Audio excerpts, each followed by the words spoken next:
Cacaw. Hello, Legion. Everything's fine. Welcome to Tales from the Grim and Wild Blue Yonder, our Lady Blackbird campaign. This is the penultimate episode.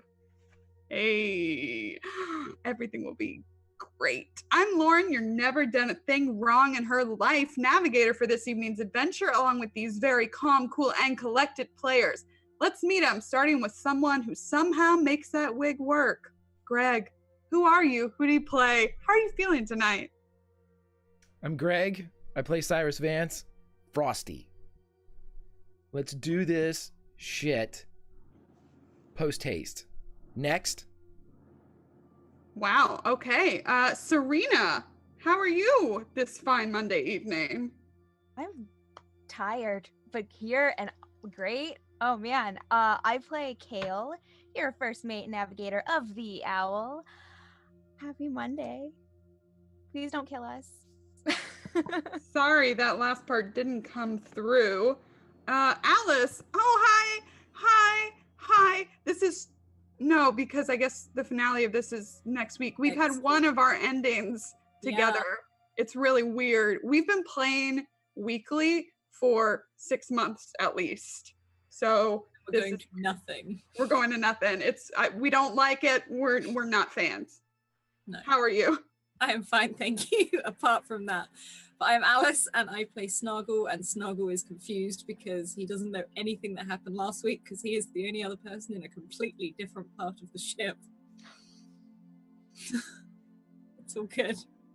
Snargle's fine. Snargle's, flying the ship, heading to the Inner Empire. Everything's probably fine aboard the Owl. Speaking of fine, Kiana, hey girl, what up? Hey, Lauren. Yeah, what, Kiana? My friend. My best friend. My best friend. I came in here knowing I was going to be stout, but we all know that I want, and the fans want, and I'm sure everyone in the party wants smooches. And I think that a certain character, Artemis, who I play, the loyal valet of Nat, and now crew member of the Owl fully. She's trying at least. Wants a smooch, but she got smooch blocked last week, so smooch? Gimme? Please? I'm hearing you. I'm hearing the words that are coming out of your mouth. Mm-hmm. You're going in my ear, traveling up to my brain. Mm-hmm. I hear you. I just want you to know that you are heard. Thank you, Lauren. You're welcome, Kiana. Tommy. You Hey. don't want smooches. You don't want any. Well, I mean, I don't need the smooch part, but what Nat, Lord Blackbird Syrie wants, Natalia Syrie, character I play. Yeah. What he wants is one pirate king boy named Uriah to be safe and okay. Mm-hmm. Okay, just one pirate king boy, not asking for much. Yeah, no, I'm hearing a lot of wants from y'all, but no one's ever asked me what I wanted out of this. So I feel like you get what you want every week. What are you talking about? What do you We just assume death and destruction. We feed on our I mean, No. But in a fun way. Oh, see, this is why Serena will get whatever she wants, and the rest of you, whatever. Alrighty. Anyway, for anyone new joining us for the penultimate episode of this very, very normal campaign, this is Lady Blackbird, a game by John Harper. Instead of stats, you've got traits and tags, and the number of applicable tags for the given task determines the number of dice you roll when trying to meet a difficulty level that I set. The more dice, the better your chance of success. If you look below, you'll see our donation options, which give everyone watching at home the chance to seriously impact the narrative.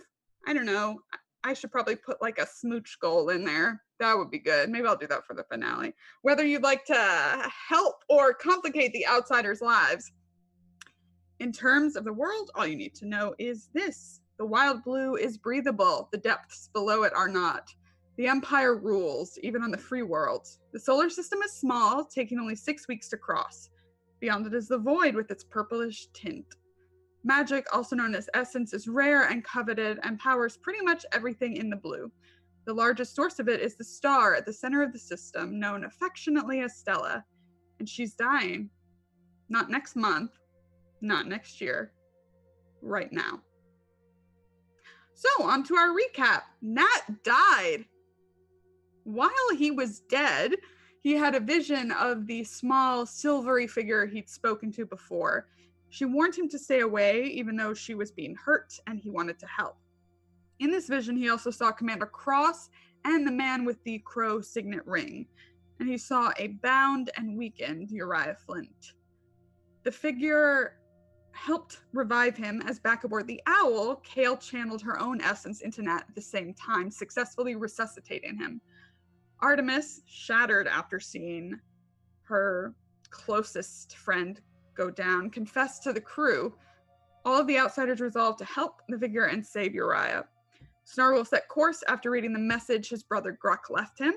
Kale poured through the packet left to her by her mother, or who she had assumed was her mother, which included theories about Stella and the revelation that Kale's birth mother was none other than our good pal, Seraphina Cross. Meanwhile, the captain asked Art to dance, and as they did, a young woman materialized out of thin air holding Vance's daughter's ballet slipper.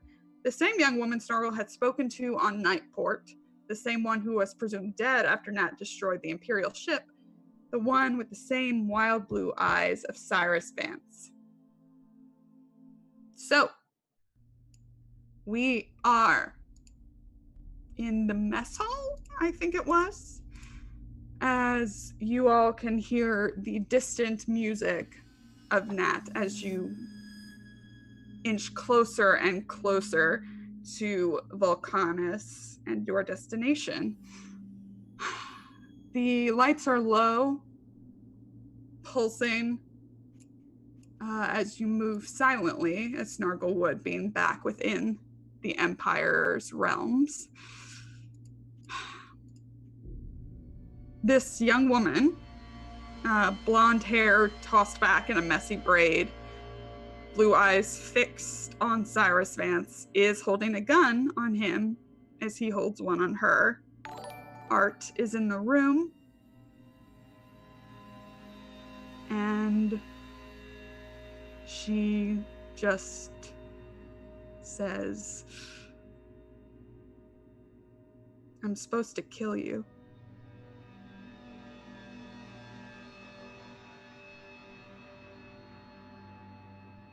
Before we get to that, who are you?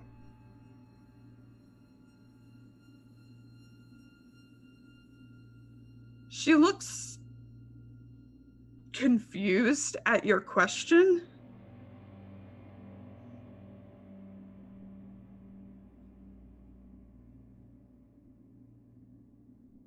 Cyrus is going to, as has a right shoulder lead with his gun out, he is going to gesture with his left hand for Art to move away from behind him.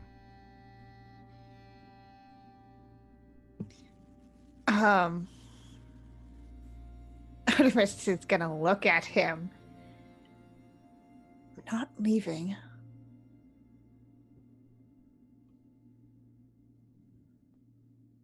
Who are you?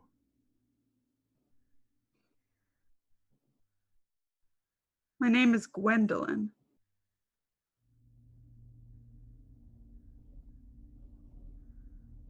With as much speed as you will allow me, he pulls his other gun and bears them both on the figure. Mm-hmm. She twitches. There looks to be a lot of tension in her arm, but the gun is still trained on you.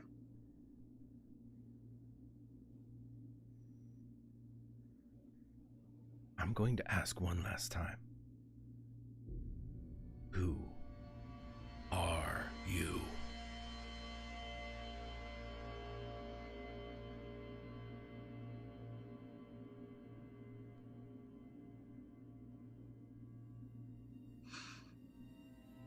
I'm the daughter you left behind. And she takes He a step shoots. in. Okay. He's going for the gun like he did with the unfortunate looking captain that we left in our dust. Are you trying to do this without hurting her? Yes. Okay, then make it 4. If you get a 3, you will still do it, but she may be We'll get injured. Okay, so 1 just because. 2 warrior. 3 battle hardened. 4 shooting. 5 I'll take pistol because 2-gun style isn't going to work here because I'm firing 1 gun. Okay. Unless you give me 2-gun style, and I'll take it too. Unless you're fine with both, then no. Okay. And then I was going to use my freshly minted Hail of Lead as I know that's multiple shots, but if he intends to shoot it out of her hand and then shoot it across the room. I'm going like full Western here. Yeah. Okay, so 6. Okay, so with 6, and then I am going to put all 5 of my remaining pool dice in on this. Okay. I love it. Yeah. 6 successes. Okay, so describe how this goes down. He shoots the gun barrel first, cracking it about mid-length, and as soon as it releases from her hand, he takes both of his guns, keeping it in the air for 2 or 3 shots, and then walks it down to the grating as he takes his left gun, the one he pulled last, and he fires 2 more shots, 1, 2, 3, pinning the gun, now battered and unable to be, utilized. But he pins it in the corner, and with the last shot, he stares at her directly in the same eyes that he has, the mirror image, fires the last shot, still hitting the pistol in the corner as he's staring at her. Who are you? You notice that she doesn't flinch at the shot that was near her hand. Her eyes follow the gun as it moves. Maybe a little bit of an eyebrow raise at the feat displayed. You see her arm that she had been holding the gun with kind of twitches toward it. And it looks like she's like pulling it back against some kind of tension to her side.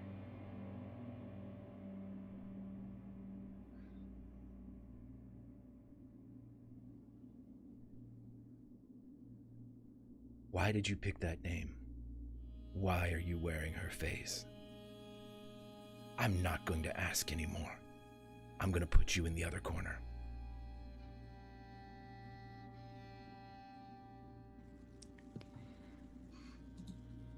Did you even look for me?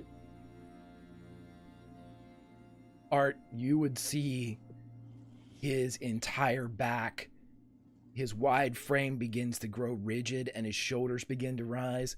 And the only reason that would probably mean anything to Art is that's the last thing a gunfighter wants to do. He's holding massive amounts of tension. And you would see his knuckles grow white on both of the pistols that he's holding. I think at this point, Artemis is going to step up from where she was standing behind Cyrus and just place her hand very gently on the back of his shoulder.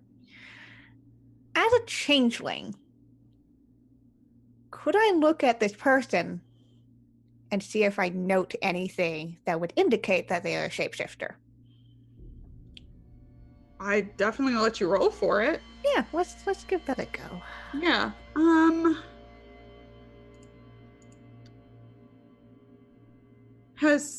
Before I decide what the difficulty level is, has Artemis ever seen another changeling?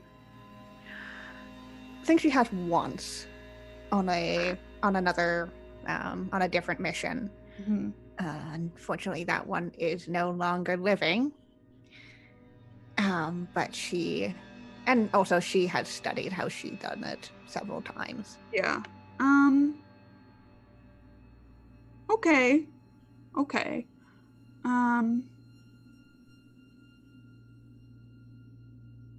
I'll say, I mean, yours is pretty seamless, right? It's fairly seamless, yeah. But again, she flickers when she's emotional. When she's emotional? Oh, I gotcha. Okay, I'm going to call this a 3. And remember, you have an advantage that you need to use.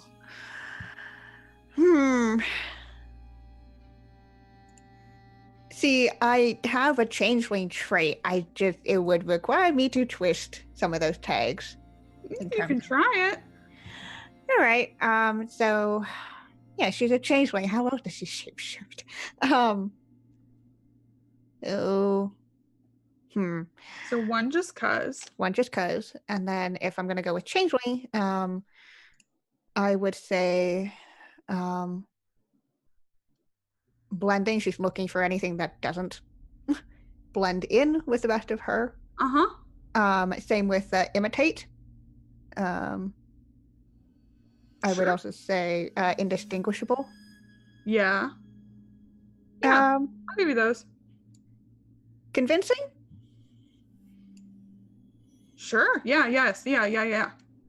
And we'll do would replace also make sense here. Looking to replace features and also. Sure, why not? Let's do it. Okay. I don't remember the last time I made you roll, so sure. I don't know, but that's 7. You got to roll twice. Yeah. And I got to roll twice, so let's try that. Yay! Okay. Sweet. Love it. All right. Couple things.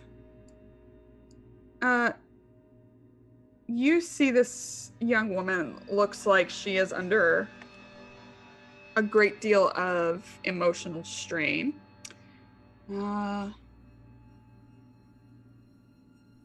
Although knowing Imperials and how they're trained, she's doing a pretty good job of keeping a lid on it.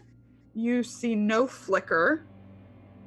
The source of tension in her arm, though, you can see as she puts it down at her side, you do see some kind of device that you may recognize as Imperial in make that seems to be at least partially attached to her hand. And then disappears under her coat, or her uniform, rather. You see no trademark signs of shapeshifting. Yeah, so as she has her hand on Cyrus's shoulder and has been looking at this woman, just kind of leans in a bit to Cyrus. That's her real face.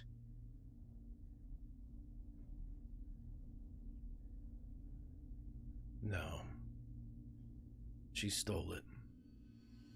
And I'm assuming that the shots that he fired the extra for to grab the attention of his crewmates would have done the trick. They definitely ring out through the ship.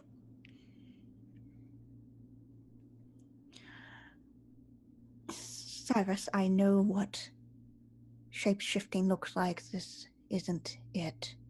Then it's something else. Cyrus, My daughter's dead, Art. This is not my daughter.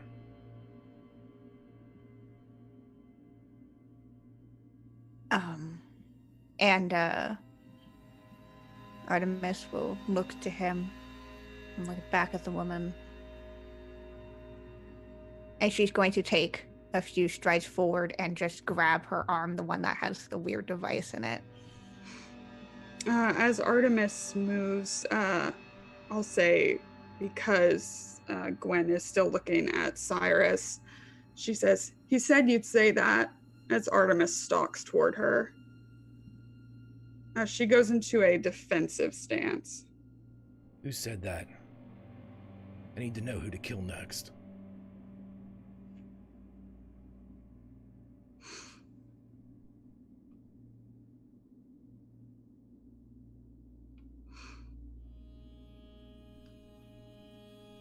The man who saved my life.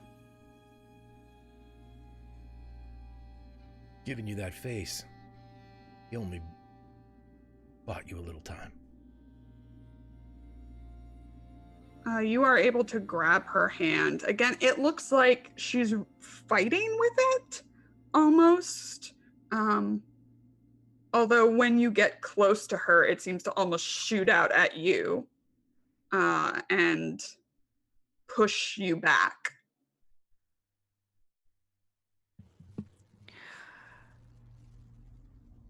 What do you have there?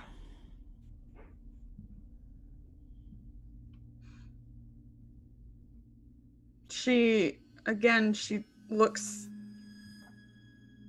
confused. She's not willing to really put her eye down. Not really this doesn't seem to be the most pertinent of inquiries to her right now. She's still pretty focused.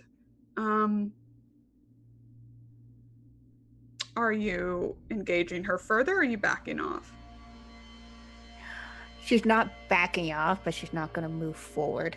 Oh no, we lost her. Oh no! She'll be back. All right.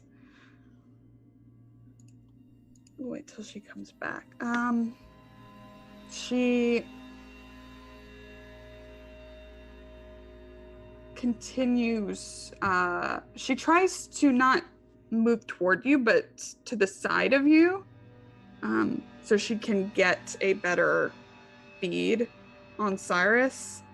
You can see her right hand that she's still gripping. You can see a little bit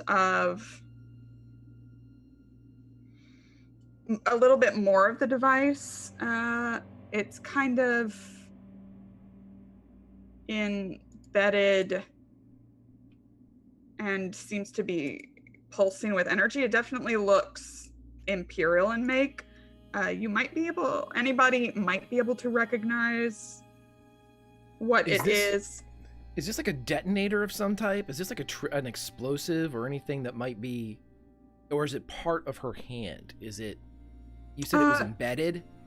Yes, it's more like it's embedded in her. There's that bit of a central point, like a bead or a crystal or something like that glows with the same kind of silvery essence that you've seen Kale channel, that you've seen Nat channel, but it does seem to be part of her, and kind of the part you can see anyway seems to kind of spiderweb out of that, and you can't really see anything past her wrist. She is going to, again, sidestep around Art.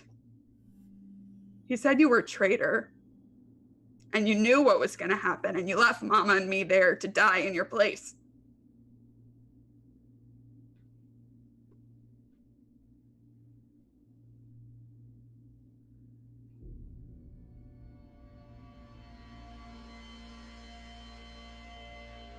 Who told you this?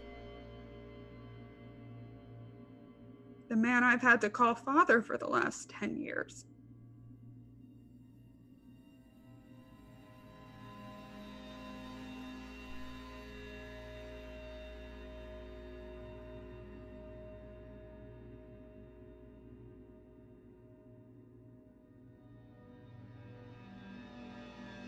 How'd you get on my boat? She laughs, this dry, husky laugh. I'm your daughter, how do you think?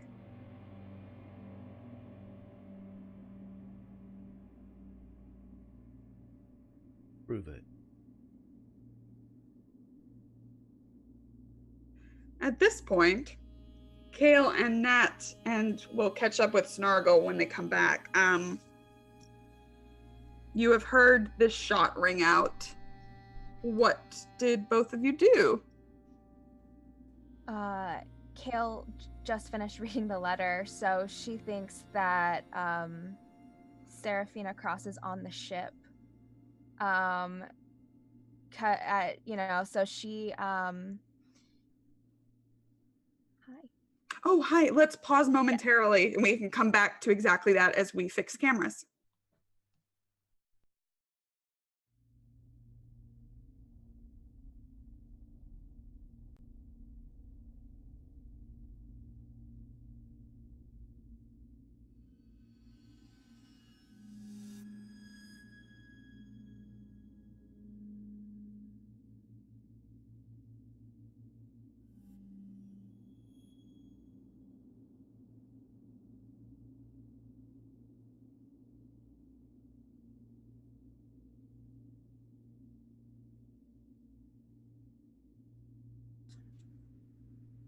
Good. Great. Alrighty. Kale, so you've just finished reading the packet of papers given to you by Simon. And what are you doing? So Kale shoves the paper into her pocket, the letter, just folds it up real quick, shoves it in her pocket, runs toward one of the walls in the engine room, slams her fist on it, and grabs a gun and runs upstairs. Great. Yes, I love it. Nat, what are you doing? So Nat had been composing, working on his music, and had been playing it for a little bit. And I like the imagery of like when this happens, like right as it happens, like a string snaps on the violin, and then Nat hears the gunshots, and Nat will quickly but safely put the violin back in its case, and then go running. All right, so Kale will arrive first. Yeah. So Nat just, puts the violin in, straps it in, covers it in its little cover, puts the bow in, turns the knob, closes the lid, turns the knobs. Perfect. All right, Kale, you arrive. This woman's back is to you. She is kind of in the doorway. Art is close to her, and she is unarmed from what you can tell, at least. Vance is still holding two guns on her. Okay, so I imagine that Kale is running so fast that it's like a doorway, so she actually slides past the doorway and then has to walk back and is kind of creeping behind this girl and looking at Artemis and looking at Vance, and she has her gun out like, do you want me to do a thing? Vance would see and just like indicate with his head just to stand to the side, but he's not lowering his guns. Mm-hmm. All right. She kind of looks down for a second and then back at you.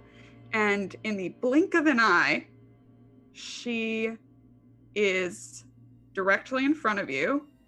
And she is going to turn the guns in your hand upside down and point them back at you. Unfortunately, she can't touch me as I'm intangible. That is a secret or a tag? It's a tag. All right, so you would have to roll for that in that case. Well, I'm still insubstantial. You would have to roll for it to see how effective it is, as it is new. And since this is magic, go ahead and make a roll for it, and we'll see how effective it is. That's what I do with magic. Sure thing. So you just want me to roll? I mean, it's one just cause, ghost blood, and insubstantial. Okay. So you have 3, and you also have an auto success to use, if you can use it retroactively. Alrighty. I'll use the auto success as well. Okay, so 2. So, as this is magic that's not like your warp blood ability, what does this cost you to do?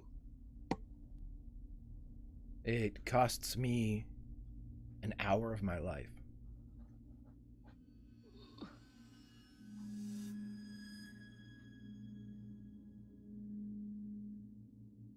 And what does it look like?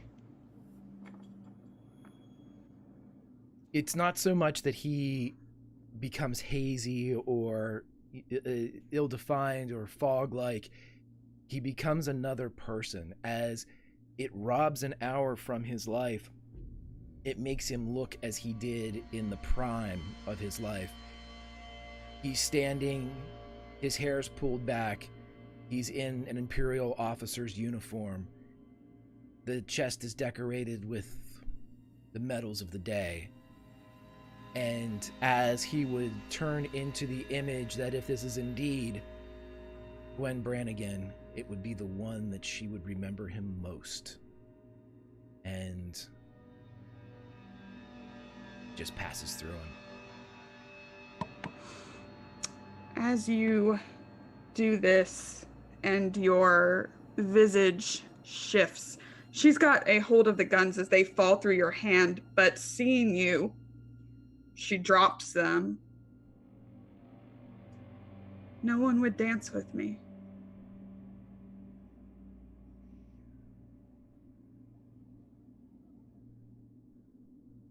What did you say? And she tries to reach out and touch you, but her hand can't. No one would dance with me. Except you. He doesn't do it consciously, but it drops and he turns back to him a solid state.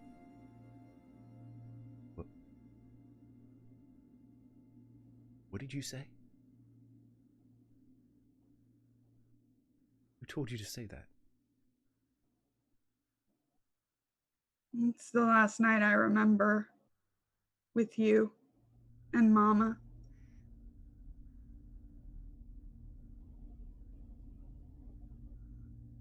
I practiced so long for that dance. Who told you to say that?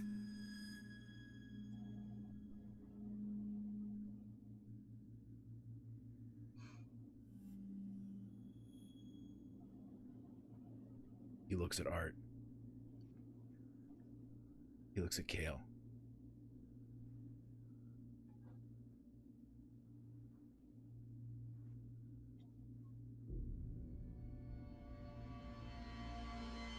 He looks back at Gwen.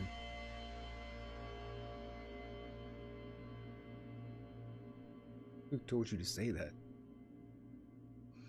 Why'd you leave me there?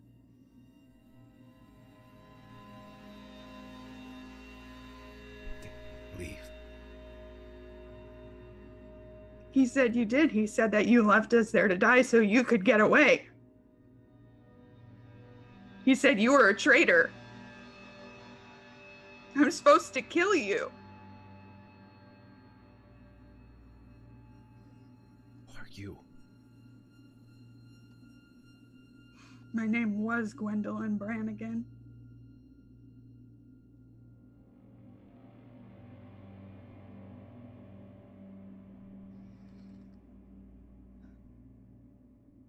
My name?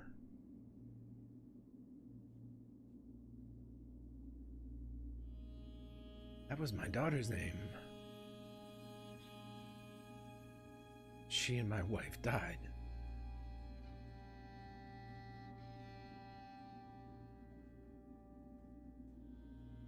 Who told you this?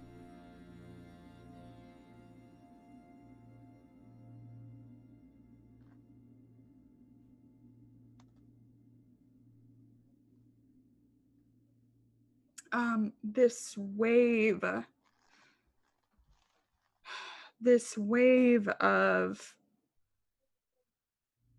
like a convulsion goes through her in front of you.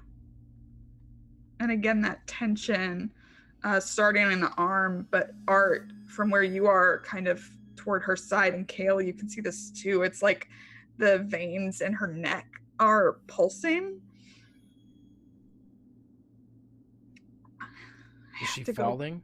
No, she's just kind of clenched, like every muscle in her body is clenched.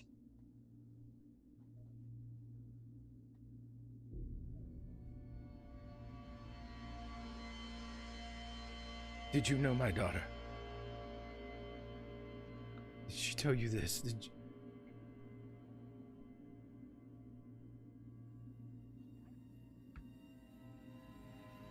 What did I call you?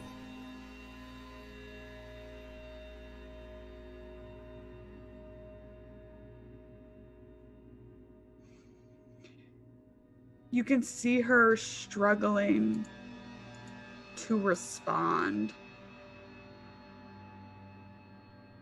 And then it looks like something else, not like the instant teleportation you just saw her do. It looks like the effects of electricity, but you can't see anything. But it looks like she's fading. No.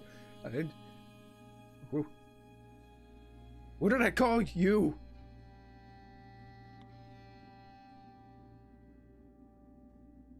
You can see her trying to mouth something, but she's more insubstantial than you were just now. And you can see her start to scream, but you can't hear it.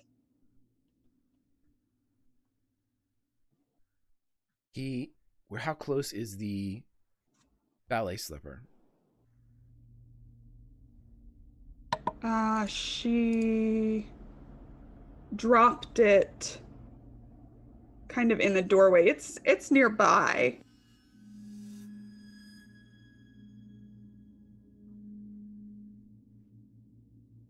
So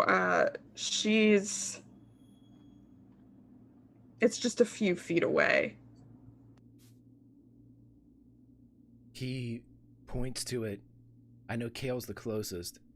And he just opens his hand and indicates the slipper. Kale runs and grabs the slipper and gives it to Vance. That's what he was wanting, right? He just holds it up in front of the disappearing form, and he mouths, "I'm coming."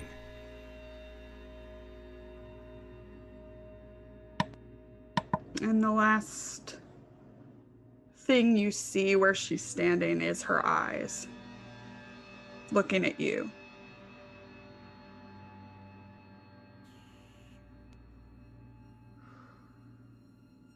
He collapses to the floor. Kale runs to his side and sort of wraps her arms around him and is sort of saying, "It's okay. It's okay. I don't know what that was, but you're safe. It's okay. It's okay." Yeah, Art does something very similar on the other side. I think placing a hand on his.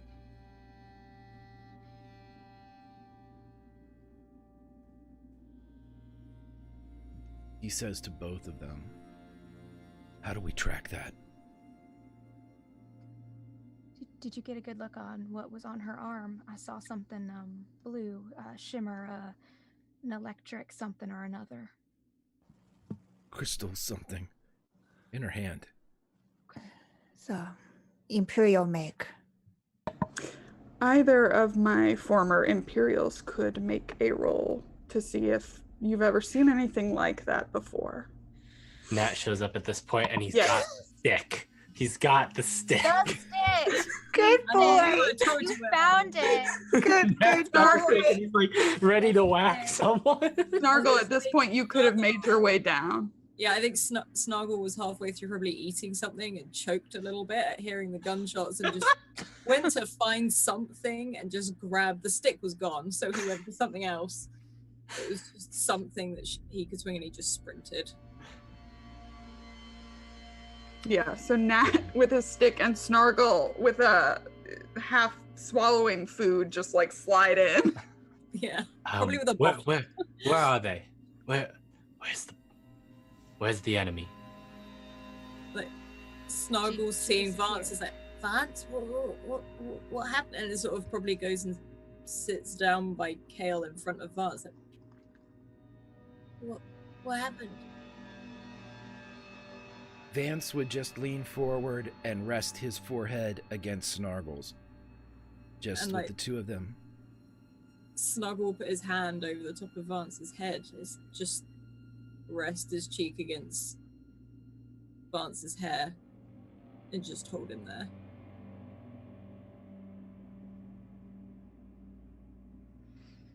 Art, if you'd like to make a roll, or Vance, difficulty 3. I'm not going to let Vance do it. Yeah, These two. makes sense. Yeah, this is. Are we doing a group hug here? As just Kale, what happened? I can't hear you, Kale. Can you There hear we me? go. Yeah, no, I can hear Okay. I'm not entirely sure. And I am assuming that Vance's head is down still, like he's okay. So quietly, I tell Snargle, I think that was Vance's daughter, Gwen. Like, and he won't say anything because how close he is to Vance. Yeah. And Kale just makes big eyes, like big concerned eyes, to try to signal like this is not okay. Yeah, like, and Snuggle just brings up his other arm and sort of just holds the back of Vance's neck, almost just trying to process what's happened and just hold him a little bit tighter. Yeah, and Kale's like rubbing his back, and I think she's actually gonna go and fetch him some water as well. Okay. For my role, Yep. just because Imperial Soldier, flashbacks, which is a new. Ooh. Oh, that's cool. Huh. Sure.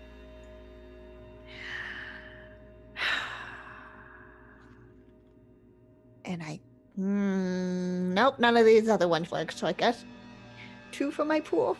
Alrighty, and you have 2 auto successes to apply retroactively if you wish. Okay, so it's 5. Hey, we go. nice. All right. So, and actually, Art would totally be the one to recognize this.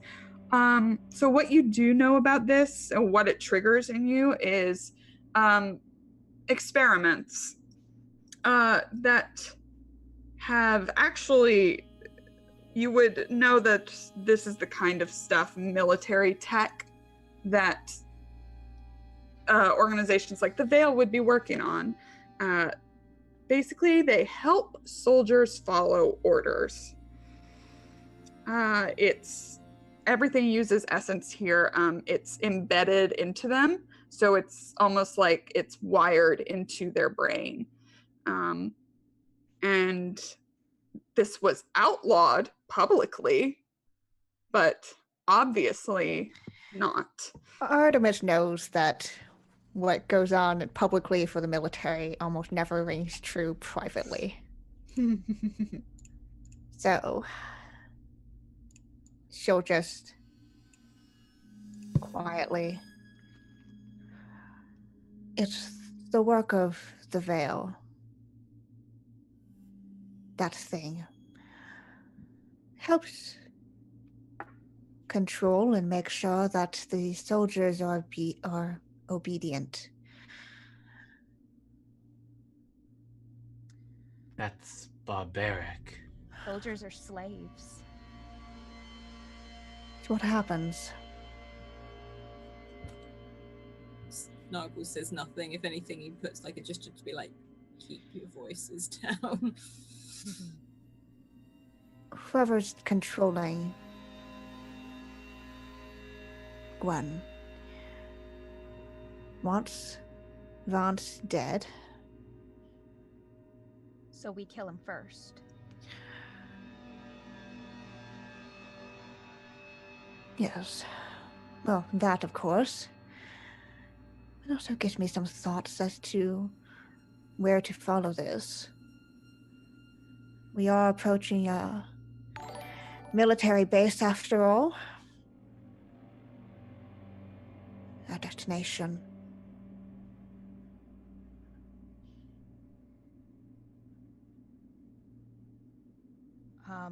Kale's jaw, she's starting to clench, like she's getting over the initial fear of seeing her captain and like best friend like in this much pain, and she is pissed.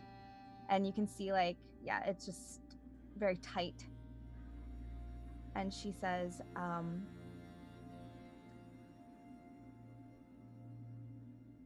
do you know Serafina Cross? You do, right? You worked with her?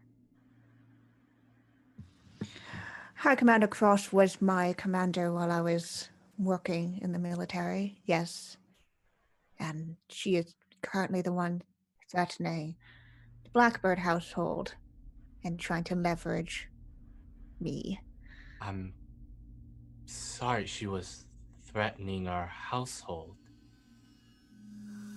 That's Well, me. she never explicitly said so, but her presence at the house and... Is Beatrix in danger? I hope not, though she was rather subdued in Commander Cross's presence, which, as I'm sure you know, Nat, is very unusual.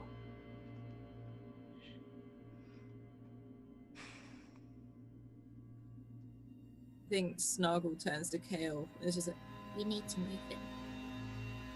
Well, and he'll start to wince slightly because he's going to just try and grow that little bit more so he can actually take Vance's weight and try and lift him up.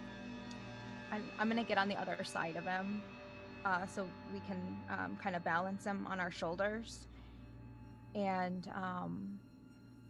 maybe take him to his bunk. Okay. Yeah.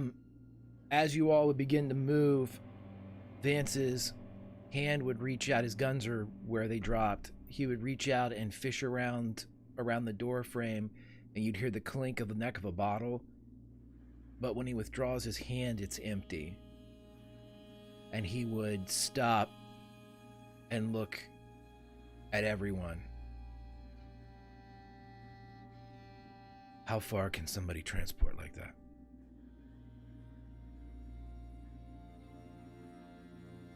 Do they have to be close by? Is it... With the Imperial tech?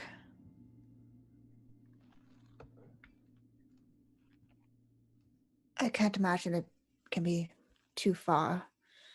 Where was that other ship?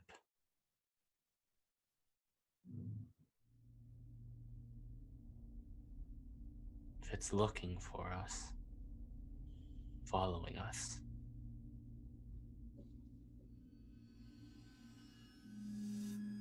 Vance would turn to Snargle. Can you find him? Of course I can. Of course you can. Find him. Promise.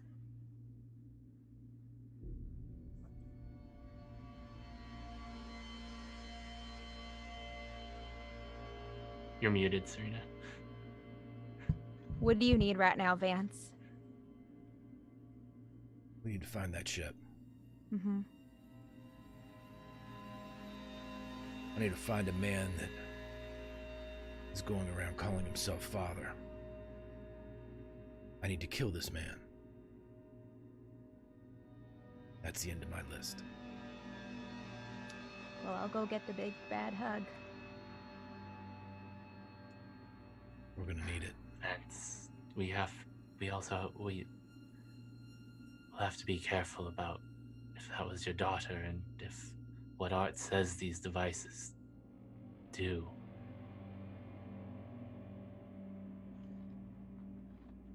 I could try and perhaps short circuit it with my magic, but I don't know what that would do to her? They're embedded into the bodies. This was his train of thought as well, and he's going to pat Kale on the shoulder and nod his appreciation to everyone, and he's going to start walking towards the engine room, his limp more pronounced than it probably has been, and he's going to turn back to the Lord Blackbird. Walk with me, son. Nat falls into step with the captain. It's a short walk because the owl's small, but as soon as he would get to the engine room and the disco ball would be, he would just point and then look at Nat. You did that. I did, yes. You can do anything. Except fix the window. Nat actually laughs at that. That wasn't covered in school, in college. I'm going to be honest. I'll try, but half the time I'm doing this, I don't really know what I'm doing. I just channeled energy into the engine and it did that. The last time I used magic, I nearly killed myself. Try not to do that. I can definitely not do that again. It's not like I'm channeling powers at random, per se, but the effects aren't always what I expect. Good. We need that. If you don't expect what you can do, neither will any of these people. If you say so, Captain, I will. I will do everything within my power to help you. Thank you. Thank you, Captain. By the way, you're promoted. Art has to clean up the vomit and stuff now. That's already clean, but next time I'll let her know. I don't think she'll be happy about that.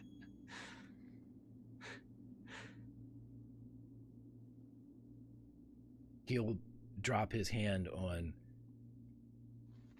the Lord Blackbird's shoulder.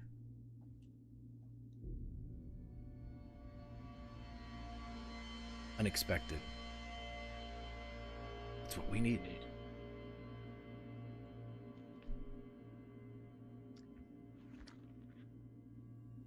He just walks back towards the mess.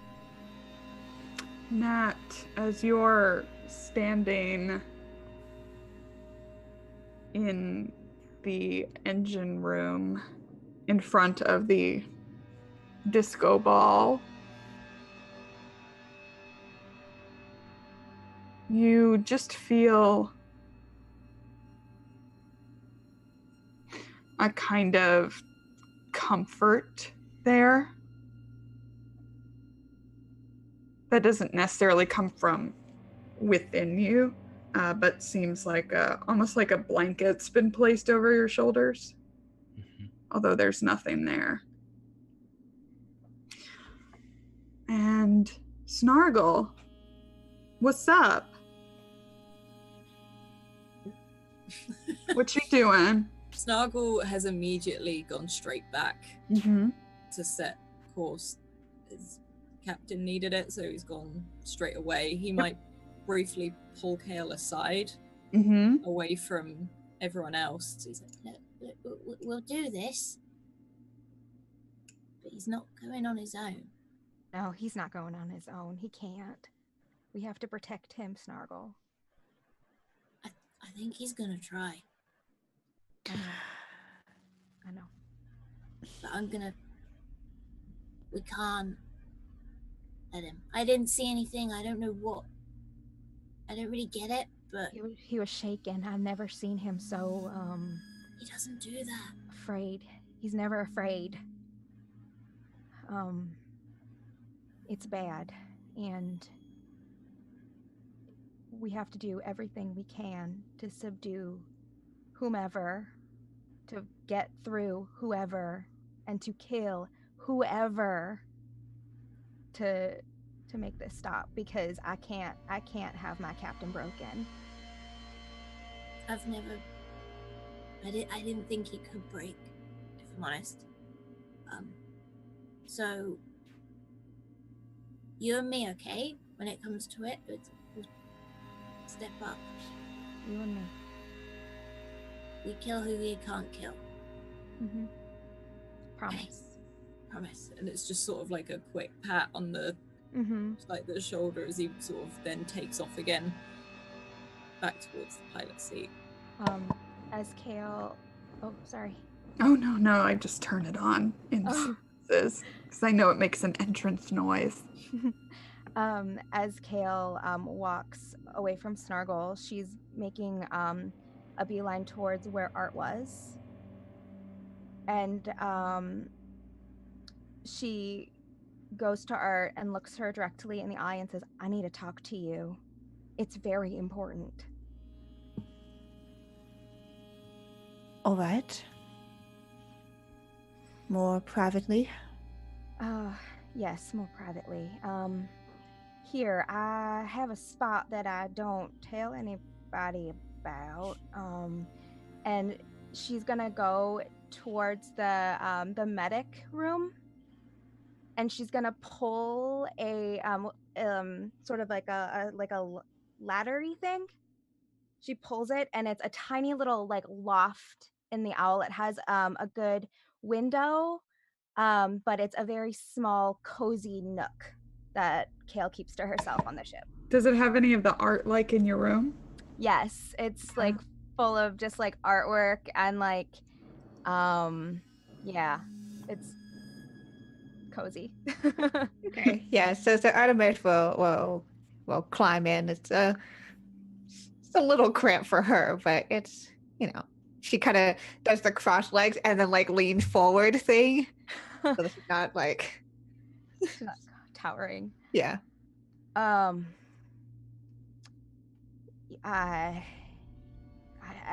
can't.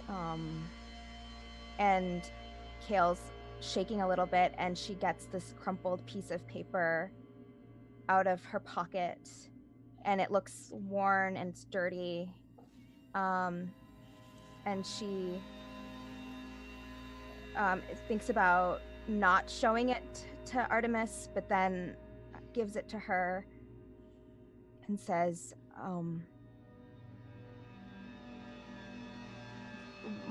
everything I knew about myself, where I came from, it's not true. And you know who my mom is, my birth mom, and I'm terrified of her based on what you said. Yeah. And as Art like quickly scans over and sees the name, she definitely stiffens a bit.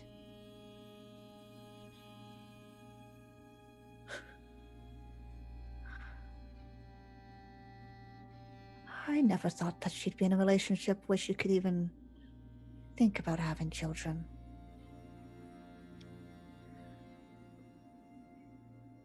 Well, here I am. So, success.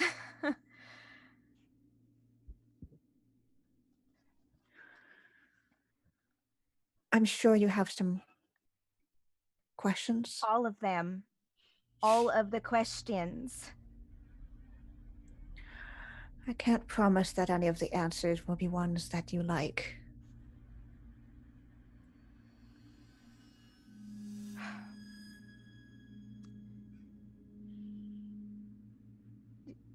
So you worked with her for how long? What was your relationship with her?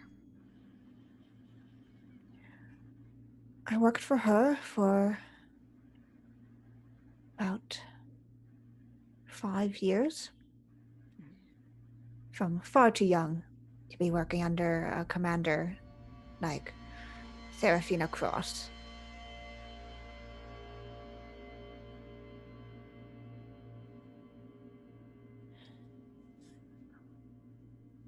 I was one of the people under her unit. Very secretive unit, you could say, espionage. Espionage, is that how you learned how to change your whole face? Or... Well, that was something that I already had. She just saw the value in it.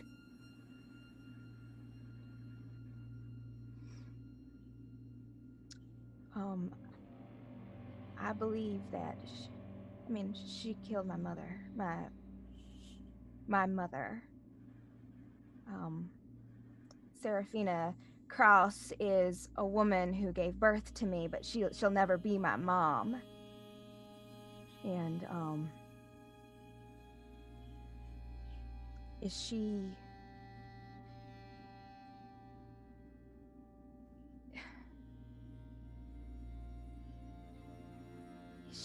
evil?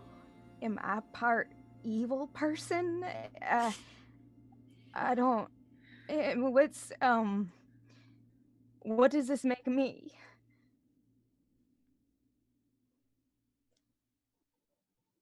Artemis is going to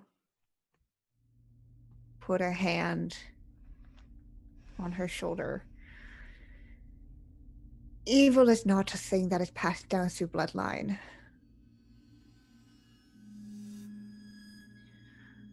Besides, good and evil is far more subjective than most people would like it to be. I'm sure some people would consider me evil for the things that I have done. And others consider me doing the good of the Empire.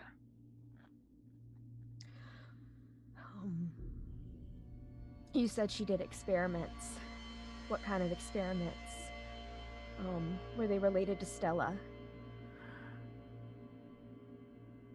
I was never privy much to Commander Cross's plans. Only the ones that ever involved me or my friends.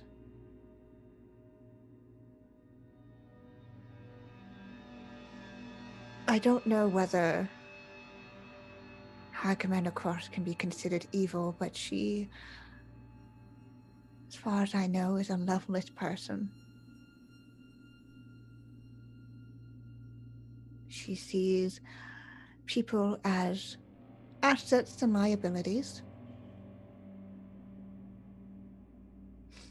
I was once an asset, and then I made one mistake and it became a liability. And decommissioned without honor.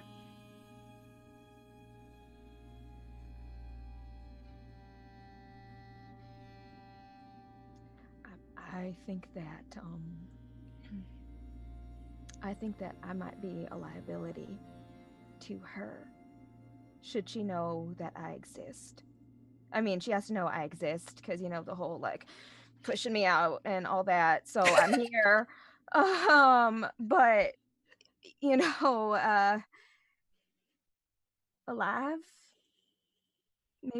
Maybe she thinks I'm dead. Maybe she thinks I died in the raid that killed everyone. And we're going to make sure that she never gets her hands on you. But see, that's where we run into a problem, Art, because I need to get my hands on her. So, I need to make her pay for what she did to my mother. And that is because on the one hand, do these feelings make me more like her? And by doing this, do I give away the person I am in to fulfill this need? Or do I disappear?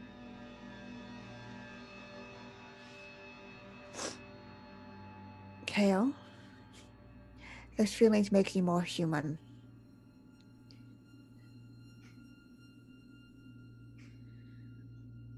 I think many of us on the Owl have some issues to take up with her. So no matter what, I don't think you'll be going to this alone. She and I need to have a conversation anyways.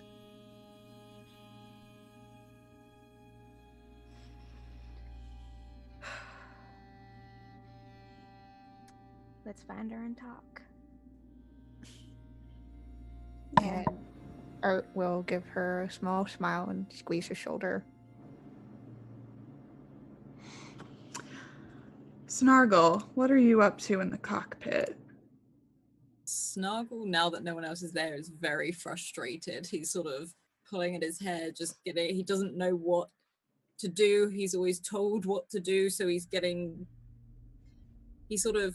kicks everything that's in his way, and he kicks part of the ship at one point, and then just you actually hear it, sorry. And he's just throwing his fists around, and when he sits in the chair, he sits with like a flop and then like head in his hands, just said it, I don't know what to do. I've got to find it and I don't know what to do. And he's just getting frustrated and just starts trying everything. Mm-hmm. He tries everything to find the ship and just focus himself, because he's trying to deal with what's going on and feeling utterly useless. He's like, To do this thing, this is the one thing I can do, so find it, Snargle. as he's sort of just going through it. Yeah. So you're trying to see if that other Imperial ship is within the vicinity of your radar. Yeah. All right. Go ahead and make a roll for me. Mm-hmm. Because of a couple factors. I'm gonna make this a 3. Feeling benevolent, feeling just rolling with it. Yeah, let's do it 3. Okay. What you got? 1 just cause. Yeah. I've got the owl. Yes. What's that one? What was the third one? I was busy yassing. Oh, maps and atmospheric. Maps. Navigation. Uh-huh. Now, I don't know how much this plays in, but I've got tricky flying. Maneuvering. Steady and daring.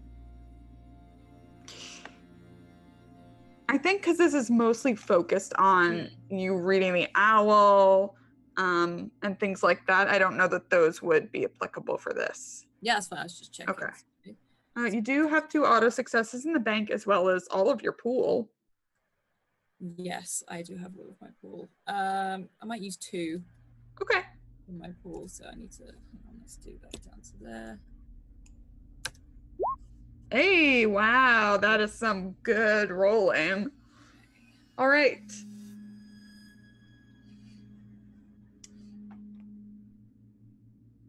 So that same blip that you've noticed before, the one that's intermittent and seems to fade away, you catch. Now you know what you're looking for. You know about the time lapses between when they show up. You cannot see it. You know now that these things cloak, but you've also seen a bit of how they maneuver, and you are able to track it even though you can't see it visually. And the moment that you start tracking it is the moment when you come into visual range of the planet Vulcanus. The closest planet to Stella. It's reddish, covered in dense clouds, some of which are from the coal mining facilities on the ground. This is where most of the clockwork people, like Victor, come from and where they remain until they run down. They're used as labor for these facilities. And what you see is not something that's widely known. There is a giant structure stretching from the planet to a base that's even closer to Stella herself. Just from flying, I'd also say that that the air here is freezing. You can feel it in the owl, and you have precautions there that you could start to warm things up and take care of that. But yes, this is very cold being this close to Stella. And just because you rolled that many successes and, there is a newer looking part of that structure that seems to go from this base looking thing stretching, again, looks like it stretches almost to the star itself, if not actually to it.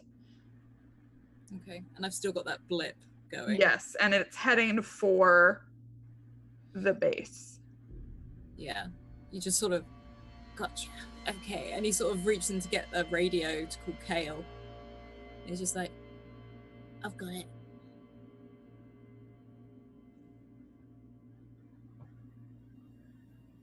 Kale runs, because she's coming down anyway. She's gonna run to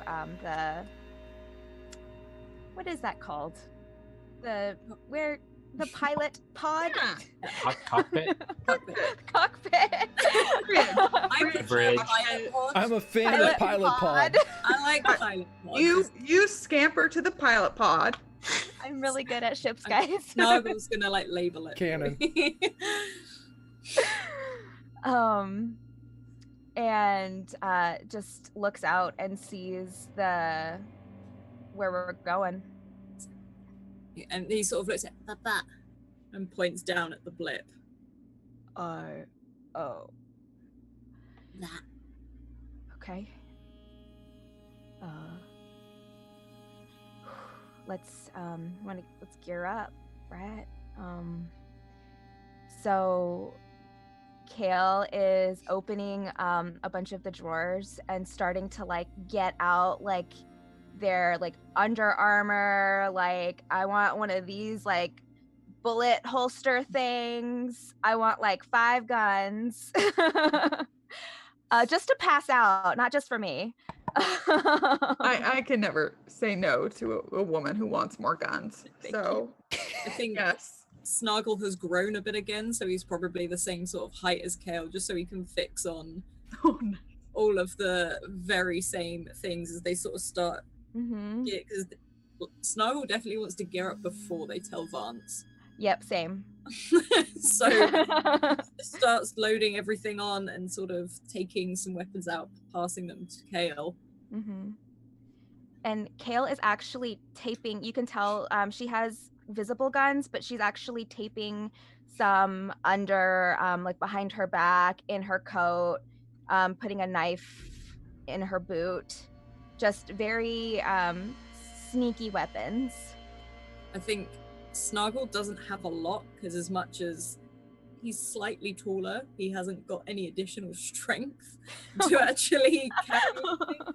So he's probably just got 2 guns tucked into one side and one big knife that he's just pulled, because now his boots are bigger, he pulls them further up his legs, so because they normally look a lot smaller, but as he grows he puts this knife down the side of his boot on the inside.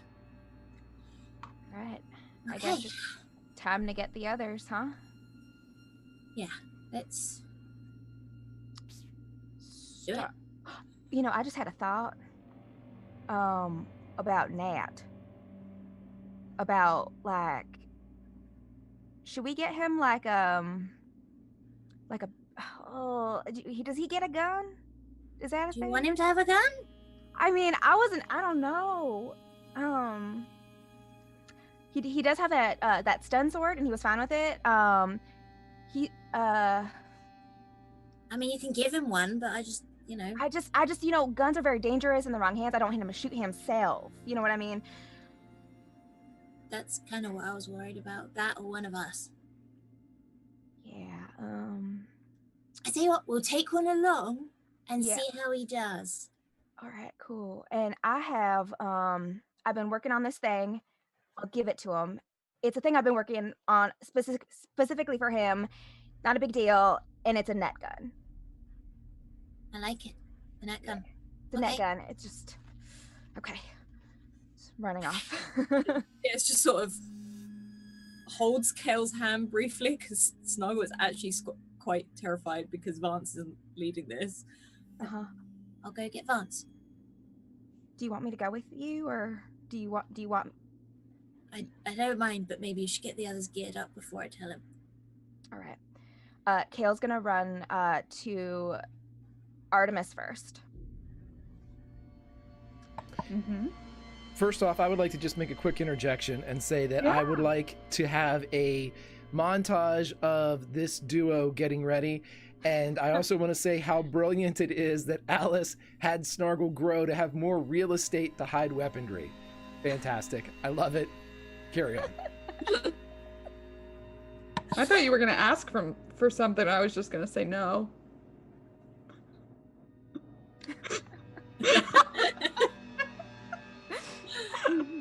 Alrighty, so Kale is going off to tell Art. Yep. Yeah, she's actually probably in the room that she shares with Nat. Mm-hmm. Oh, is Nat in that room as well then? I can imagine so, unless Nat was somewhere else. Natalius? No, I mean Nat was in the. I think Nat was in the room. I imagine he had a few questions for Art, but mostly about his family and what Art knew.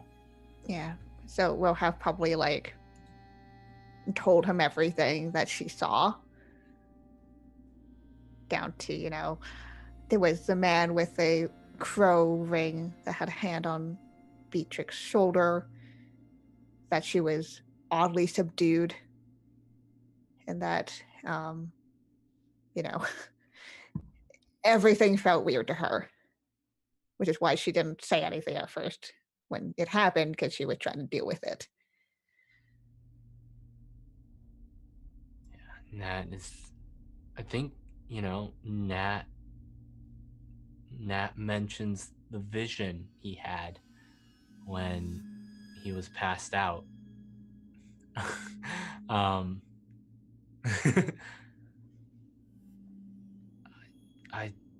saw my sister for a moment when I was unconscious after the spell. I didn't think too much of it, but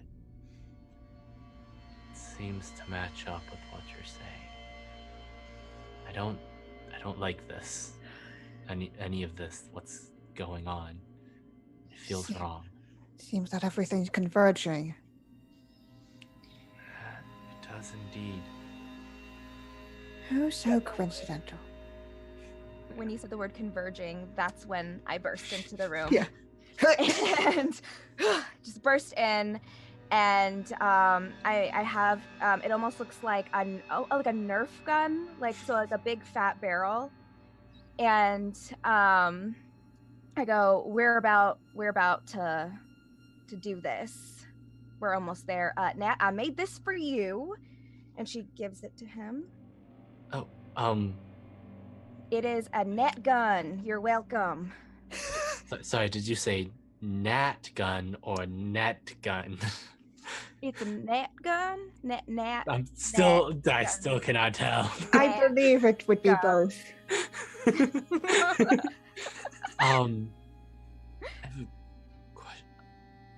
Okay, I suppose. I'll do what I can with it.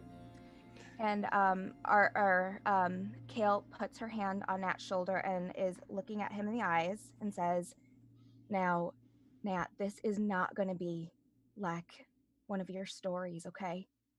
This is going to be hard and this is going to be dangerous and you are going to be in danger.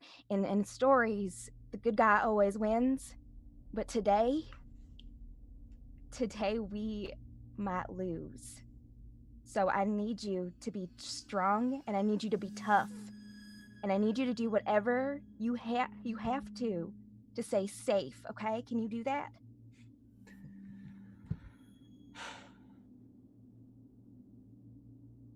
I am. Yes, Kale, I will do that.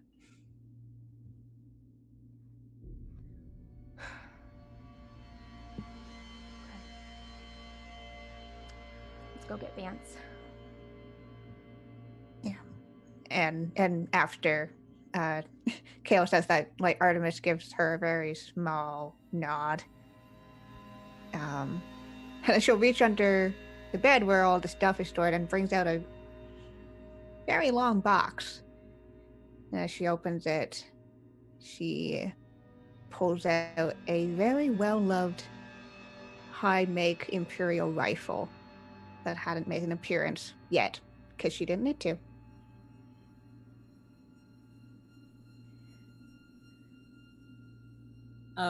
Snargle will have probably actually quite cautiously, because he felt a bit nervous, walked towards Vance's room and knocked on the door. There is no response. He has a think. And he knocks again. Nothing. Oh no. Like, as he sort of realizes and panics, and he sort of just takes a step back and just kicks the door in. All right. Also, you can do that in your enlarged form. Yeah, he could not do this. Yeah. Through the bottom bit of the door. The room is devoid of Cyrus Vance. And because he's now panicking, he's like reaching around just to swipe and see anything, because he doesn't. And he's like, no, and he just sort of turns out of the room and starts running through the ship, just throwing open. As you're shuffling through the room, you do see a piece of paper on the bed. He snatches it up really quickly. It is in Cyrus's hand. It gives you his love. It says to keep Nat safe. It says that he can't lose any more children. And he sort of looks at this, opens up his armor, stuffs it inside. It's like, good thing I'm not. And sort of starts running out of the hall and starts banging on everything, just screaming for Kale. Kale hears panic Snargle and is running to where you are. Yeah, he pulls this piece of paper out and shoves it like right in her face. He's like, we need to go and get my brother back now. Is everything okay, No, Snargle? it's not okay. And he just stuffs it in. It's like, we're going now. We have to go now. Before he does something stupid. He left on his own, didn't he? He left. He's gone. We need to get him. We need to save him. It's... Hold on. What? Well, first, what are we getting into? I don't know, and at the moment I don't care. I just know we've got to go now. Stay here or not. We're- It's fine. I'm going. Oh, I am 100% going with you. I'm just saying we're taking on the Imperial military. Yeah? I can't do that blow up thing again. Then don't. It's too much risk. I'm saying, what if Art, do you think you've been made as not being a double agent anymore? Depends on whether I can get a message out to Commander Cross. She was expecting one from me. I'm saying we could make a play and make it easier instead of going in guns blazing like a story would have us do. And Snuggle doesn't know what his face is just pure upset and doesn't know what to do. Yeah. Kale is in the same boat. She's like shaking. I think Art gives a moment of like confusion, and then like the realization slowly grows on her face. They won't hurt me, How do you but know? they will hurt all of you. I may have been on the run, but I'm still a noble. They haven't outlawed me yet. Call her.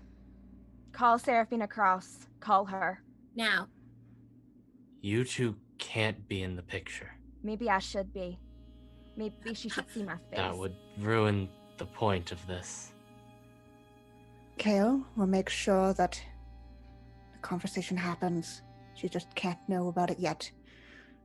You can be here, just not in front of the thing, whatever you have, Art. The phone? I am going to need to use the ship. Communicator. I'm going to need to use ship because I believe one captain went away with my personal communicator.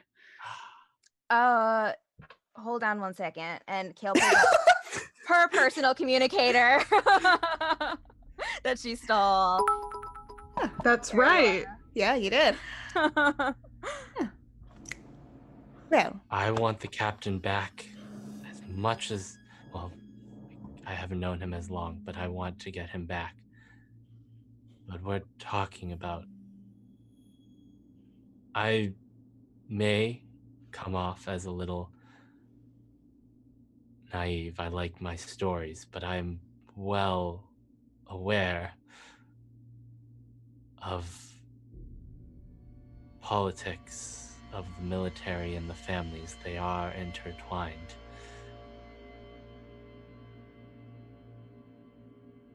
Fine. Cal, come here. And he holds out his hand just to take her out of the picture. And You could be here, just not in the picture. oh yeah, he'll stand to the side and just hold on to Kale's hand and wait and watch you as you make the call. Yeah, and when Kale is holding your hand, you can tell she's holding it a little tight. And she whispers very low to you, "That's my mom." Oh, I'm sorry. Me too. Yeah, okay. Art, you're probably going to want to make this convincing. right. Well, fortunately, seems like lying is my forte. And she's going to dial up Commander Cross. Okay. Using that one that Kale stole. Yes. Mm-hmm. All right. The connection goes through, and you are greeted by Seraphina, the just intimidatingly chiseled cheekbones, the partially shaved short black hair going across, the dark eyes, the bearing.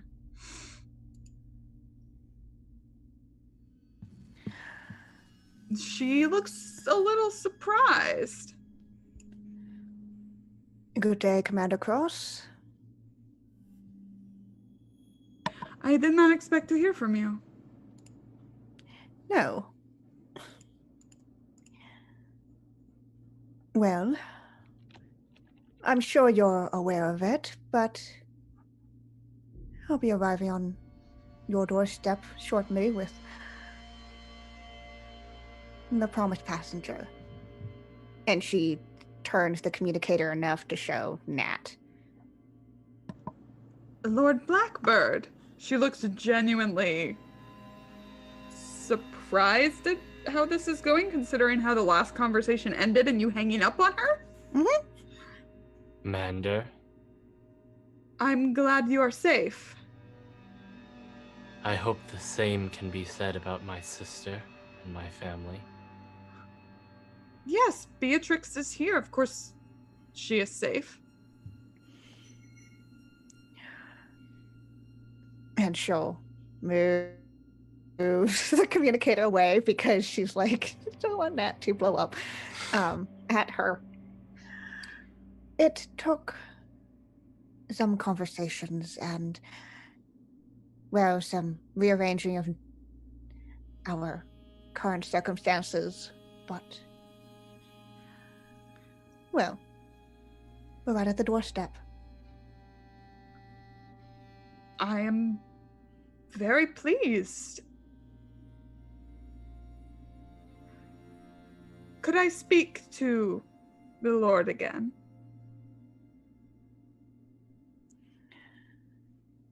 Nat gives a little nod off the side. As he allows it, and we'll turn again. The light that's pouring in, being this close in proximity to Stella, there's just, even though she is a dim star, is glaring.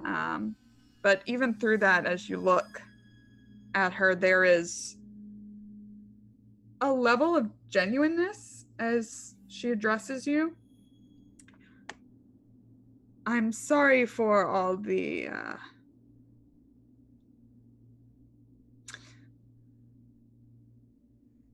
one could say underhanded tactics.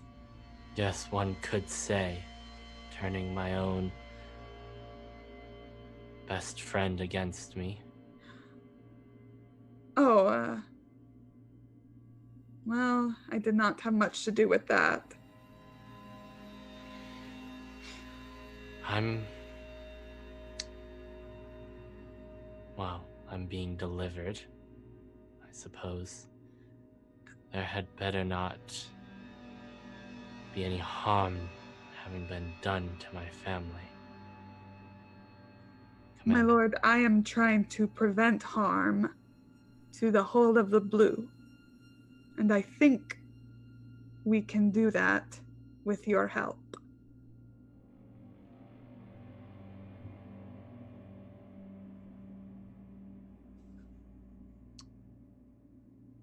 I'm not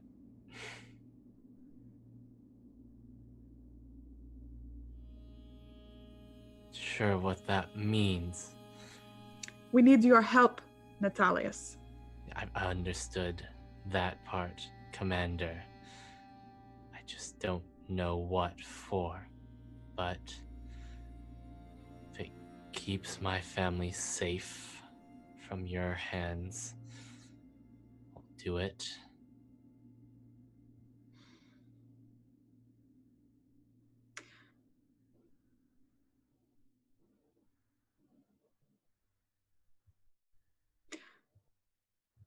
You know, oh, what was he saying? You know those stories you like to read?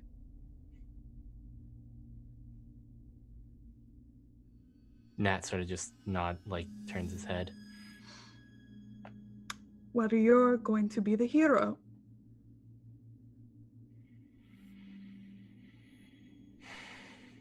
Of course I am.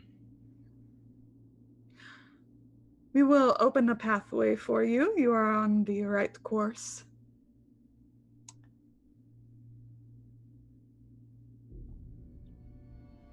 Some advice, Commander Cross.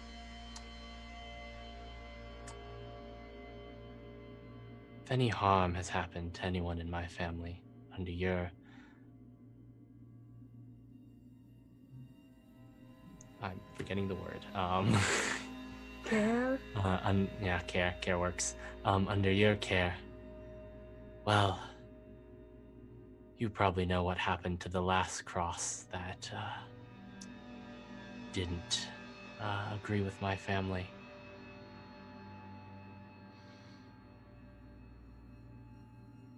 She You takes might a say they long. crossed us. She takes a long inhale and then nods. We will see you soon. And the line goes dead.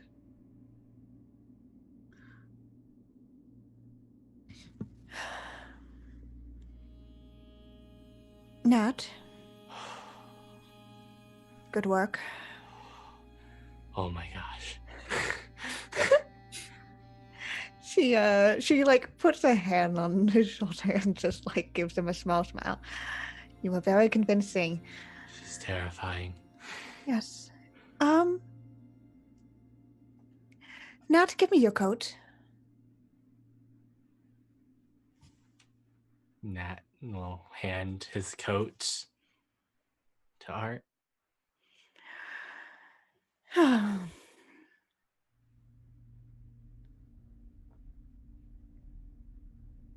I think that if she's expecting you, well, she Oh, should this just is let gonna you be weird. walk. Art. I Let get you what you're walk right getting in. at here, Art. This is good. It'll be fine. And she's going to sling on Nat's coat, and as she does, her features shift until she looks exactly like Nat.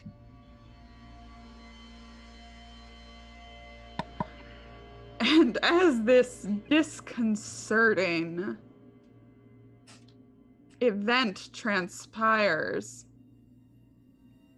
you know that glaring bright light that was coming from Stella? It goes dark. Vance, what have you been up to?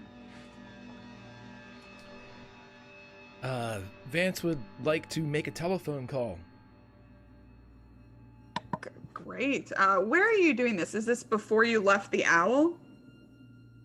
Let's leave exactly where this is until maybe it's windy. I'll give you that. Okay. Sure. He's going to use Art's phone, Uh-huh. and he's going to call the most recent number, Mm-hmm. or whatever prefix is used for these interstellar iPhones. Yeah. Just, would you prefer this to be before or after the conversation that just took place? Dealer's choice, GM. Before. Okay. Okay. I have no control over that.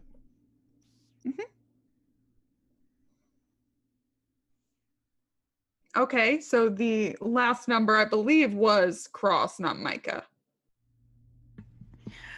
I think so. Although, I mean, there would be nothing wrong with seeing that face. It was I'm Cross. I'm pretty sure it was Cross. Yeah. Alrighty. It connects. You see the figure I have described already.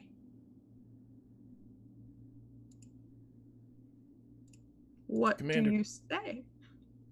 Commander Cross. Brannigan. Yes. I am surprised to hear from you. I would like Gwendolyn brought out on the top of the facility. Alone. Gwendolyn. Yes. Why?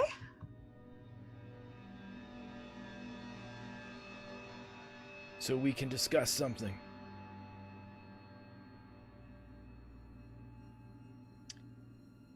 I believe you will have to talk to her, although she may be indisposed, I am told by her father.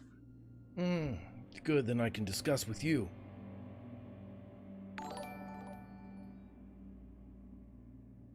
Please.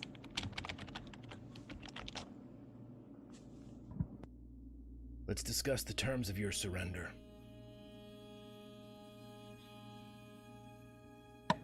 I beg your pardon. If my daughter is not on top of that facility within the next 5 minutes, I intend to kill everyone in the facility until I get to her. Those are my terms.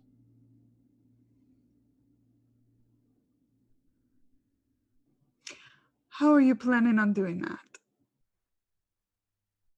Very, very violently.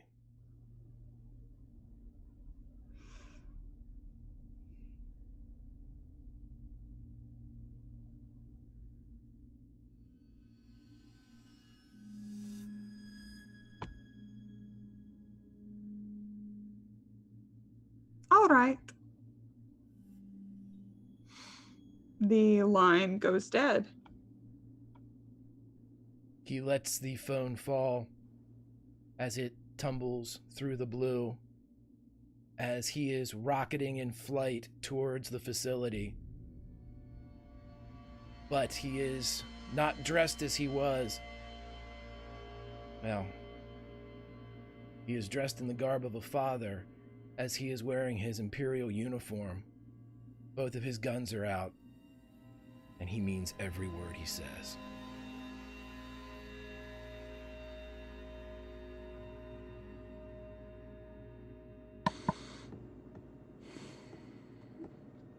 All right.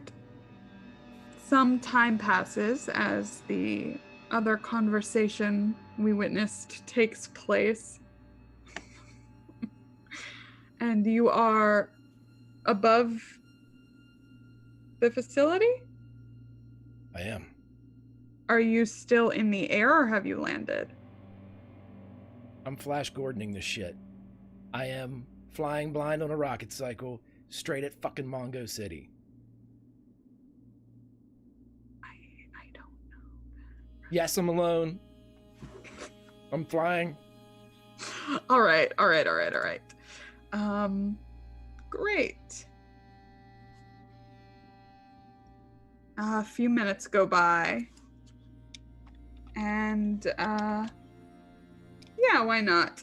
A hatch in the top near where you are opens, and 2 figures are on it. Gwen and a man with dark spectacles and a trimmed beard in what looks like an imperial uniform, much like yours, although there's also a lab coat attached to it, and a large crow emblazoned across the front.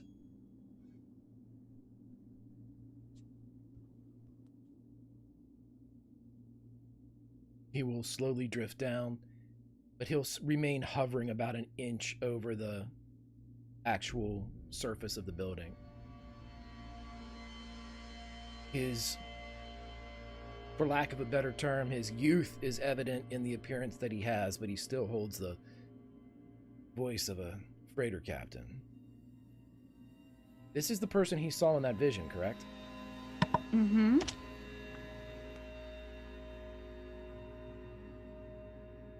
Whatever you've done, I will undo. When the decision is hers, we'll be back to kill you.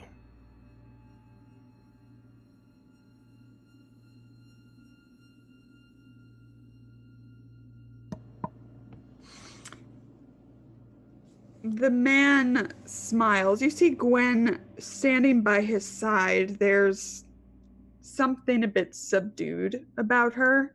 That tension seems to be gone. Also, as all of you are out here, you see they seem to be wearing some kind of protective material as it's very, very cold as the wind whips around you. The man holds something in his hand, a small cylinder with some kind of bead or gem at the top.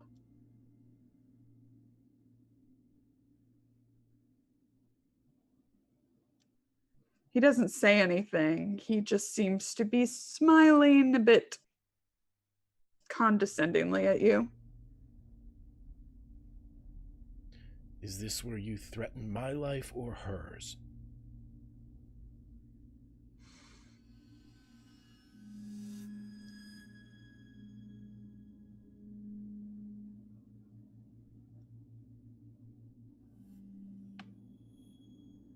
I don't want to do it. But you're weak and follow orders.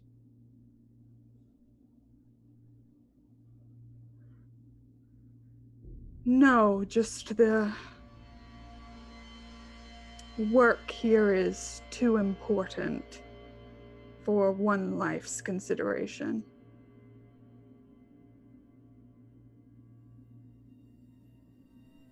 Then think of the one life as your own. If you do anything to her, your work ends today. I guarantee it.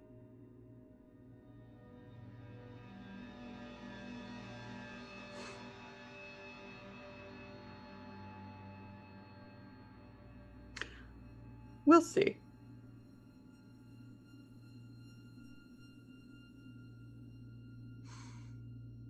What is it that you want? My daughter.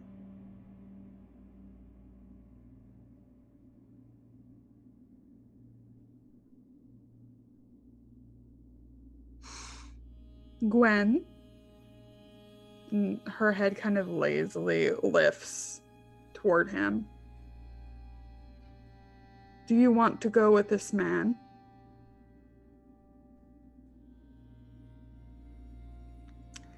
Her eyes drift over to you again. They look cloudy. And the tension starts to rise as her head starts moving side to side. It's like she's fighting against herself.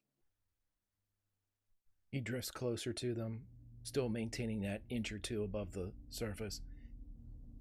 And with one hand still on his gun rig, he extends the other toward his daughter. Lady Gwen, would you do the honor of a dance?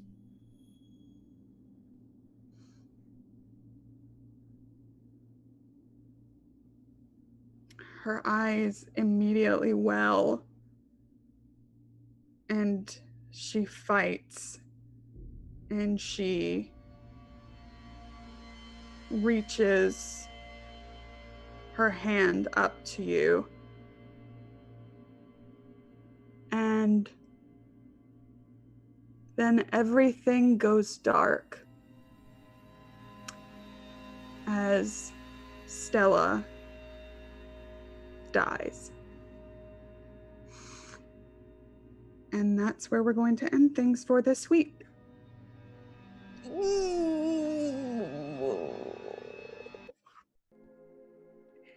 Yay. Oh, wow. Oops. Okay. Yeah. Let's go around. I'm sorry, that's how we end shows. Oh, let's go around and see how everyone's feeling. Yeah, I'm gonna just hide. Kiana? Ow. was a lot of hurt there. Can it be next Monday yet? God, I love this crew and I love this story we're weaving and all the freaking knives that we get stabbed with every fucking week. Oh, man. Yep, things are going to be weird and wild as we go into our finale next time. But let's hope everyone makes it out alive. Vance. He's fine. He's fine. Where can we find you this week? You have another finale coming up. You have 2 or something. God, I have so many. I'm just gonna be so many feels this week, and yeah, you can find me over on Twitter at Kiana S. Best way to figure out what I'm doing, because I'm over the internet, play role-playing games almost every day of the week. But I'm part of the team here over from Tales from the Grim. Come hang out with us over on Discord, where I'm Mod Mom. Love chatting with all of you. And this Wednesday, I'll be back here for the season finale of May Blackbird's Bloom, our Dragonlance game, which is a lot of me crying and smooching and making really, really bad life decisions. Hashtag team bad life choices. But catch me back over here on Monday for a season finale of Wild Blue Yonder. We're going to be the heroes of this, right, guys? Right? That's what's going to happen. Uh-huh. Yeah, I believe in you. I do. Tommy, save me, Tommy. Hi. Hey. Hi. Hey. Yes. I named a character after you. Really? Yeah, I did. I'm worried for that character. No, she has a great life. That makes me nervous. But then again, I'm just in a constant state of anxiety, nervousness. Oh my gosh. That was an episode when Snargle knocked on Vance's door and there was no reply. Damn it, Vance, you badass motherfucker. Oh man. Yeah, it just needs to be next Monday. I saw there's like a tweet going on, like, what happens when your RPG character retires? I'm really hoping all of our characters get to retire, because all Nat wants to do is sail the wild blue with one pirate king, Uriah Flint. That's all he wants. Yeah, Yes. I'm picking that up. Mm-hmm. But yes, I am Imperator Pengu on the Twitter sphere. Do tabletop RPG stuff and video game stuff with friends. If you follow me on Twitter, I've got a postie with all my schedule. The only thing I'm going to announce this week is I will be at WonderCon in LA on Sunday. Or Anaheim. It's basically LA. If you're there and you see me, feel free to say hi. I'll probably be in the Artist Alley. Awesome. Alice. Oh, hi. Oh, hi. I love this game so very much, and I adore it. I adore the people in this game, and I really don't want it to end. It sucks that it has to, but at the same time, it's not okay. But I loved all of it. I love the idea of Vance probably knowing exactly what his crew is going to do, so take and leaves beforehand. And I quite like the gearing up scene between Kale and Snarkle, as they just sort of have that moment of putting everything on, because they probably haven't done this for a very, very long time. And it was probably Vance leading the way before that. So this is them doing it on their own for the first time. But I'm Alice, or I'm White Rabbit Pick, and that's where you can find me on Twitter. I have a whole week of finales, so I'm gonna be in bits by the end of it. So I can't wait. But yeah, so I'm over on the Scratch Kiss Academy. I think I've got like 6 to 7 games that have finales this week. Yay. But I do get to come back over here next week for this wonderful game, and also on Sunday in Highlander, which is another game that I don't want to end. I need these games to stop ending. I can't believe I've narrowed it down. I'm only playing one game next season. Damn. Yeah, I'm GMing 3, but I don't know what to do with myself because I'm only playing in one. No, we'll just find more games to play so that we don't stop playing together. Good. Yes, please. Yes, please. Okay, done. Settled. My beloved Serena. Hey, girl. Hey.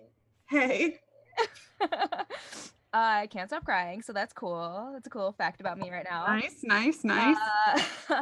But yeah, everything that as soon as Vance extended his hand, it was like an uncontrollable wave of tears exploded from my eyeballs, and I'm not okay still, so that's also very chill.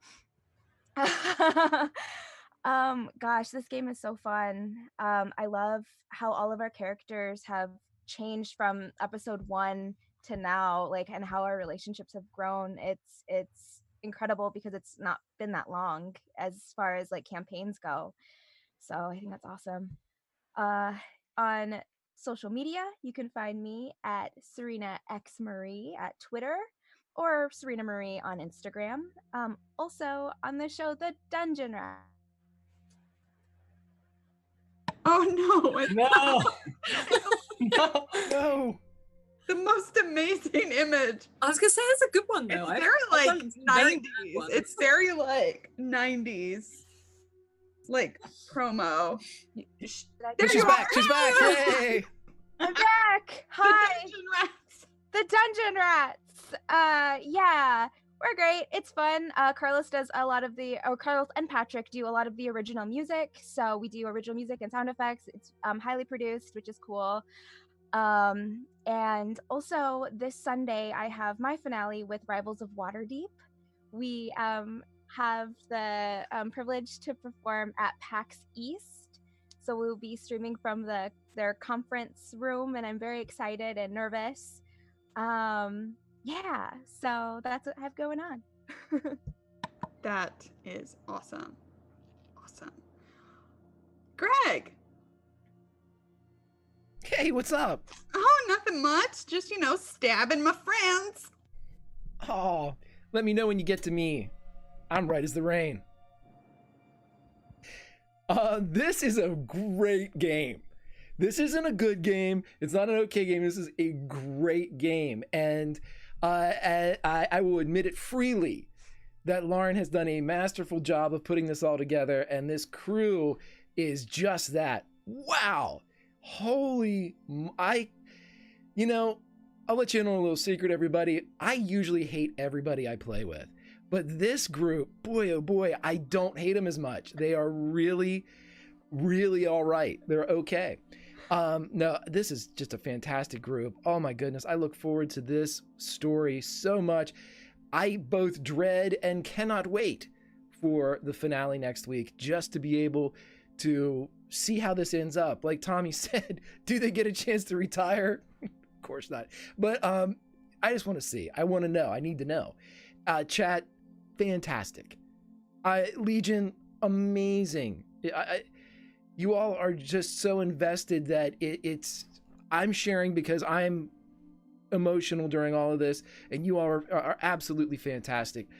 Just the best. It's a great way to spend 2 hours to start the week. Please be back next week. Between now and then, we have a couple things going on here on the channel. Tales from the Grim, Grimjack21502 on the Twitter is the best way to figure out everything that's going on. But I will promote this Thursday night. We have the first of our community events. It is a mini campaign, starts at 7 p.m. Eastern. It is called The Fall of Faerun. Imagine if the Forgotten Realms are as they are. Everything's perfectly fine until zombies that do not respond to divine magic begin tearing ass through Waterdeep. It is a meat grinder. We will be replacing characters and players as they die. The community is involved. We have 25 Legionnaires ready to jump into the fray. Meet us then, meet them then, fall in love and watch them fall. That'll be this Thursday, but by God, join us next Monday for this great show. Lauren, I'm done kissing your ass. All right. That's what kissing my ass feels like. It feels so much like ripping me. Hi, I'm Lauren. I'm not Salty Ginger over on Twitter. I feel like we should clarify once more. We are actually friends. We are such good friends. I don't believe it. I'm in that game on Thursday. I'm sure it's gonna be just fine. What else do I do? Oh, I play games around the internet with my friends on Off the Table. Some Urban Shadows tomorrow night, some Lady Blackbird on Friday. Siren Vance is getting her smooch on. Or else. Uh-huh. Yep, I can do it. Anyway, also on Scraticus Academy, we just finished the Mists of Sire, but we have the finale of Perfection Shadow, a Star Trek Adventures game, which Greg GMs. That's great. And otherwise, I'm here. I'm part of the team at Tales from the Grim. I love this game so much. It doesn't feel long enough. It'll be fine. Yeah, I love y'all. All right, let's go raid the Scraticus Academy for their finale of Conan. Yeah, nailed it. Nailed it.